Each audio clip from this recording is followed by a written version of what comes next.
You ever have one of those days where your body just feels off? Like all the different parts are working against each other and just not communicating? Well, what if I told you that a blind physician, way back in the Qing Dynasty, had this completely different vision for how our bodies work? It's not a vision of separate parts, but of one single, elegant circle that's always, always in motion. We're going to unlock that hidden circle and the incredible wisdom it holds. So this is it. This one sentence from Huang Yuanyu, a true legend in Chinese medicine, is our starting point. The idea is that our bodies are in this constant circular flow. It sounds so simple, right? But the implications are just huge. So the big question is, what exactly is this circle, and how does it work? Okay, so Huang Yuanyu's big idea was seeing the body not as some static machine, but as a dynamic living system. I want you to stop thinking of it like a car engine, with all these separate components. Instead, picture a river where energy and fluids are in this constant interconnected dance. It's a total shift in perspective. All right, let's start our journey around this circle, beginning on the left side. This is what we call the ascent phase. Think of it like springtime or the sunrise. Everything is about upward movement, new growth, and rising energy. This is literally the feeling of vitality. So, how does this whole upward flow actually happen? Now, a quick heads up, when we say spleen or liver here, we're talking about entire functional systems, not just the physical organs you'd see in an anatomy book. The whole process kicks off with the spleen system. It's like the solid ground that gives everything the first push upwards. Then, the liver system, kind of like a climbing vine, grabs onto that momentum and keeps things moving up. And this whole action pulls that vital kidney water upwards, like a nourishing mist that moistens the entire body. It's this beautiful cooperative dance. But what happens if that dance gets interrupted? Well, if the spleen is too weak to give that initial lift, the liver's upward energy basically gets jammed. It creates a massive traffic jam in the system. This is what's known as liver qi stagnation. And that feeling of frustration or being really irritable or just tense for no reason, sound familiar? Yeah, according to this theory, that's a classic sign that the circle's upward flow is blocked. Okay, so let's put this into practice. Picture this. A patient comes in with super dry eyes, a dry mouth, and they just can't get a good night's sleep. Based on what we just talked about with the left side ascent, what do you think is going on here? And the answer is, the circle is stuck. It's that simple.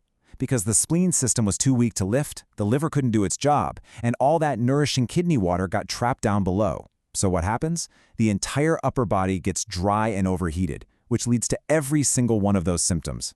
See? It's not three different problems, it's one single breakdown in the flow.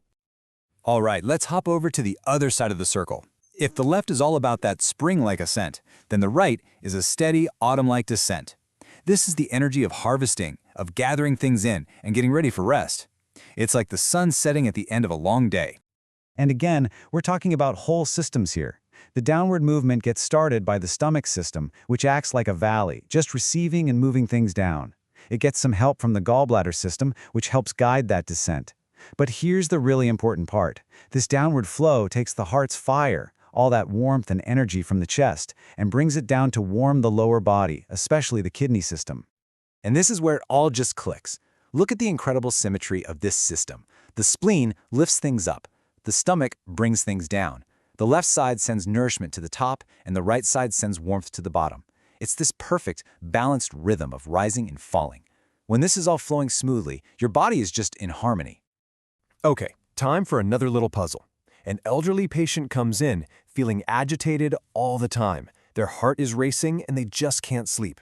Now, we know the right side of the circle is all about descent and rest. So, what do you think could be going wrong here? You got it. The circle's descent is blocked. The stomach system is too weak to get that downward movement going. And the result? The heart's fiery energy gets completely trapped up in the chest. It can't go down and find a place to rest. And that's exactly what creates that feeling of agitation, those palpitations, and the sleepless nights. The fire is literally stuck flying too high. So we've got this rising on the left and this falling on the right. But what's powering the whole thing? I mean, what's the engine that's making this entire circle turn in the first place? Well, that brings us to the most critical part of this whole theory, the axis. And this, right here, is probably Huang Yuanyu's most brilliant insight. He said the digestive system, the spleen and the stomach, is the central pivot for the entire circle. They're the engine. The simple, balanced action of the spleen lifting and the stomach descending is what drives the movement of everything else in the body. It's not just about digesting your food, it's about powering the fundamental rhythm of life itself. And you can actually see this play out across our whole lives. Think about kids. They have super strong digestive systems, right? So their circle turns incredibly fast. That's why they have boundless energy and grow so quickly. For us as adults, our lifestyle choices and what we eat directly impact how fast our circle turns. And then in old age, as that central pivot, that digestive engine naturally weakens, the circle just slows right down. So what can this ancient wisdom really offer us today in our modern world? Well, I think its greatest gift is a huge shift in perspective. It's a call to move away from thinking of our bodies as these complex machines that are always breaking down and toward a more holistic, more interconnected view. Let's break it down. The typical machine view sees a bunch of separate parts. If a gear breaks, you replace that one gear. Simple. But the circle view sees an integrated, flowing system. So instead of just chasing a symptom and trying to fix it, you focus on nurturing the entire flow. You go after the root cause of the blockage.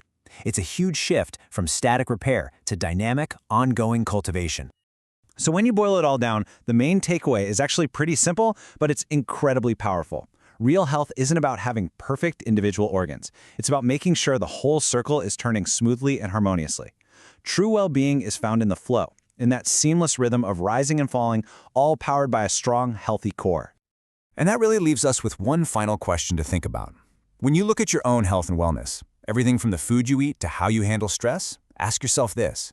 Are you just running around fixing broken parts as they pop up? Or are you actively, consciously nurturing the smooth turning of your body's hidden circle?